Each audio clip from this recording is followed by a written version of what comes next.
Hey everybody, welcome back. Today we're going to continue our discussion on logging roads. We had a video the other day that talked about what we really don't want to see on a logging road. Today we're going to talk about what we do want to see on a logging road. We got a lot of questions on what we would do here at Northwoods, what we recommend, and we'll hit that topic today. Before we go any further, I just want to say we got a lot of neat videos coming, a lot of cool content, and a chance for you all to be part of the discussion, have your questions answered here. Just hit that subscribe button and follow along. All right, logging roads. Now, what I want to say though is we're not discussing that 10, 15, 20 yard wide meandering food plot path. That's a completely different topic. We're going to hit that at a later video. But what we're discussing is a logging road, an equipment road, how to get your ATV, your equipment to and from, your cabin to your food plots, just transportation areas on the land. I don't know, 6 to 10 feet wide. So, again, we were talking about how we had stands on the perimeter of the property and we had interior roads. It's not how everybody's property is set up, but we're just going to use that for discussion. Our land included. We have areas inside the property that are roads. We are going to plant them, but I don't want the deer standing, lingering, eating. I want them going out to where we have an opportunity to see them, possibly harvest them. No food. We're using fescue. We're using grass, ryegrass. I think it was Walmart we were looking at, had a 50-pound bag of a 5 fescue ryegrass mix, $125. That's what's going to be in our interior roads. Now, travel corridor, hunting corridor, maybe a travel area for your ATV or something that you are going to hunt. You have a chance to hunt. You have a stand on it. We want to move deer from bedding to food, food to bedding. That kind of situation that might warrant food here. What do we want to plant? I like these 4. It's going to hinge on soil quality and sunlight is what I think is going to work best. So one of our favorites with a lot of sun and really good soil, one of our clover blends, or the Seclusion 360, which was purposely built, designed by Jake Illinger. And we like that in these travel corridors, but it needs decent sun.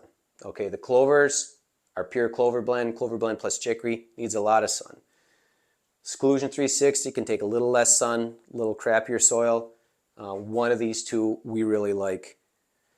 Now, another one I like, as we tend to get into the shaded areas, some sun. It can take a little bit lesser soil. Cereal grains, like our fall forage, can take that. One of my favorite combos up here in Upper Michigan, we do a lot of planting in the hardwoods, acidic soil, somewhat filtered sunlight. I love to do a combination of straight cereal rye and crimson clover. Cereal rye at about 100 pounds an acre, crimson clover at about 8 to 10 pounds an acre. To me, that makes in the hardwoods, but it's going to need a little bit of sun. It makes one of the best logging road plantings. We drive over it. We might plant it, say, early August. We might drive over it 1 or 2 times, but it makes a really nice planting. Now, where I would only use cereal rye, straight rye, not ryegrass like we're talking about up here. We're talking cereal rye, rye grain, farmer's rye, winter rye, that annual that everybody likes in their fall food plot. I like it where there's a lot of shade, but with that shade also comes something a lot of people don't think about, a lot of leaf drop.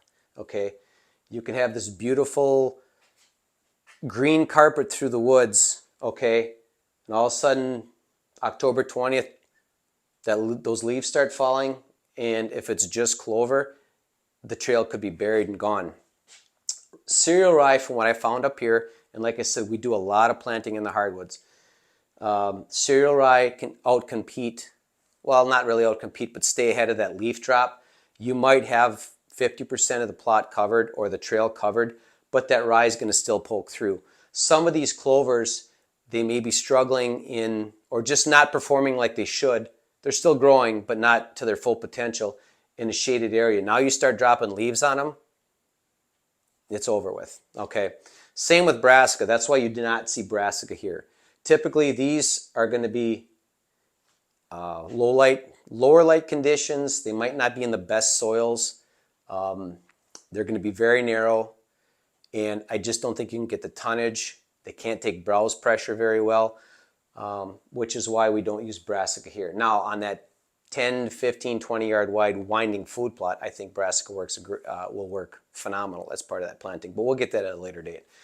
But for logging roads, these are one of the 4 that we recommend, okay?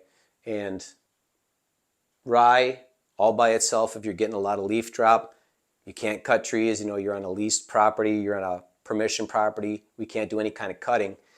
I really like rye in that situation. So I hope this helps, okay? I hope this answers a lot of questions. Feel free to message us, email us, text us. I answer the phone all the time. As long as I'm awake, we're going to try to answer those questions. So I hope this helps people. I do thank you all for the questions, and we'll see you in a few days.